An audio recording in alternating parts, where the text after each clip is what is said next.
ஆலங்குளம் காய்கறி சந்தையில் தீ விபத்து. பல லட்சம் மதிப்பிலான பொருட்கள் சேதம். தென்காசி மாவட்டம் ஆலங்குளம் நெட்டூர் சாலையின் அருகில் காய்கறி கடை நடத்தி வருபவர் காமராஜ் மகன் மதன்.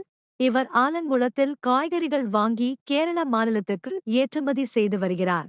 இவரது கடை அருகில் மற்றொரு காய்கறி கடை, சலூன் கடை, ஜவுளிக்கடை போன்ற கடைகள் செயல்பட்டு வருகிறது. நேற்று மாலை அந்த கடைகளில் முன்பு தேங்கி கிடந்த குப்பைகளை ஒருவர் தீயிட்டு கொளுத்தி உள்ளார். பின்பு அந்த தீயை அணைத்துவிட்டு அவர் வீட்டுக்கு சென்று விட்டார்.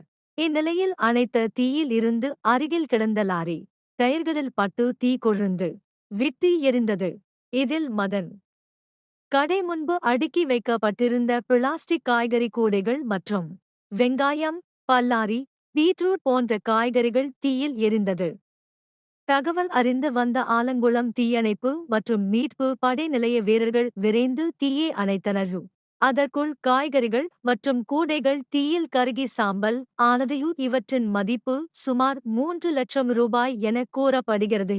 அதிர்ஷ்டவசமாக உயிர்ச்சேதம் ஏதும் ஏற்படவில்லை. இதனால் அப்பகுதியில் பெரும் பரபரப்பாக காணப்பட்டது.